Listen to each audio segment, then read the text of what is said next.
Question number 13423, Minister for Civil Supplies. అధ్యక్ష,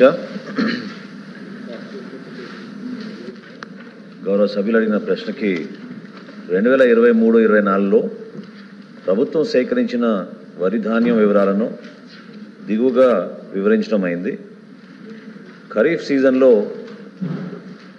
సుమారు 4,97,910 రైతుల దగ్గర నుంచి 29,97,073 మెట్రిక్ టన్నులు ధాన్యం సేకరించాం అధ్యక్ష. దానికి మొత్తం చెల్లించింది 6,549 కోట్ల 15 లక్షలు.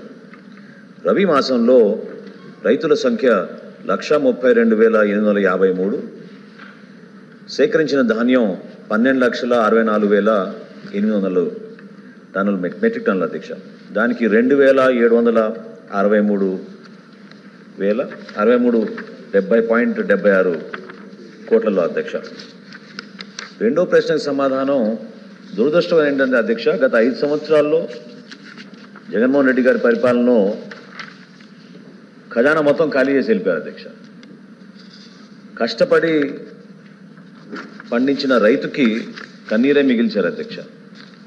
అందులో భాగంగా చెల్లించాల్సిన మొత్తం మా ప్రభుత్వం వచ్చిన తర్వాత గౌరవ ముఖ్యమంత్రి గారు చొరవ చూపించి ఉప ముఖ్యమంత్రి గారు కూడా దీనికి ప్రయారిటీ ఇమ్మని రిక్వెస్ట్ చేసినప్పుడు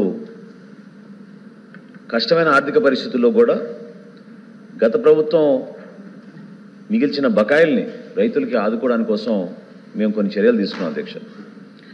మొత్తం 12,64,800 మెట్రిక్ టన్నులు రబీ మాసంలో మేము సేకరిస్తే 2,763 కోట్ల రూపాయల్లోనూ ఇప్పుడు వరకు మా ప్రభుత్వం వచ్చిన తర్వాత 1,000 కోట్ల మొదటి విడతగా మేము అందించాం అధ్యక్ష.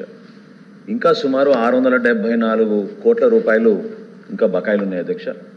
రాబోయే 10-15 రోజుల్లోపే ఈ అప్పు ఏదైతే గత ప్రభుత్వం చేసి వెళ్ళిందో దాన్ని మేము ఎట్టి పరిస్థితుల్లో కూడా రైతును ఆదుకోవడానికి కోసం చర్యలు తీసుకుంటాం అధ్యక్ష. ఇందులో దురదృష్టమైన అంశం ఏంటంటే సివిల్ సప్లైస్ కార్పొరేషన్ పేరు మీద 39,550 కోట్ల రూపాయల రుణాలు చేసి చివరికి 1,674 కోట్ల రూపాయలు బకాయిలు, రైతుకి ఇవ్వాల్సిన బకాయిలు కూడా గత ప్రభుత్వం అందించకుండా వెళ్ళిపోయింది అధ్యక్ష. ఇది చాలా బాధాకరమైన విషయం. కానీ మేము ప్రాధాన్యత ఇచ్చి ఖచ్చితంగా రైతును ఆదుకునే విధంగా ఈ 1,000 కోట్ల రూపాయలు గౌరవ ముఖ్యమంత్రి గారు ఇచ్చిన సహాయంతో అందించగలిగాం. రాబోయే రోజుల్లో ఈ 674 కోట్ల రూపాయలు కూడా తప్పకుండా మేము రైతులకి తక్షణమే చెల్లిస్తాం. అంటే రబీ కూడా స్టార్ట్ అయిపోతుందండి, పెట్టుబడికి కూడా కావాలి, ఇమీడియట్గా ఇవ్వాలి రైతుకి. ఏ ప్రభుత్వం బకాయి పెట్టినా రైతుకి ఖచ్చితంగా రబీకి, ఖరీఫ్లోది ఖచ్చితంగా రబీ కన్నా ఇవ్వకపోతే పెట్టుబడి ఉండదు కదండి.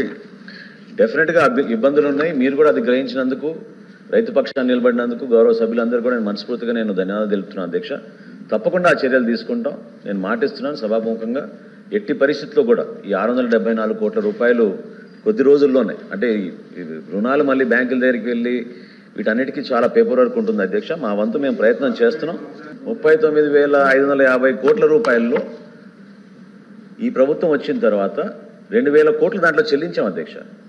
సో ప్రస్తుతం ఉన్న అప్పు మా సివిల్ సప్లైస్ కార్పొరేషన్కి 37,550 కోట్లు. అది కాక ఇంకో 1,000 కోట్లు మేము మా రైతులకి తక్షణ ఆర్థిక సహాయంగా 1,000 కోట్లు శాంక్షన్ చేసి ఇవ్వడం జరిగింది.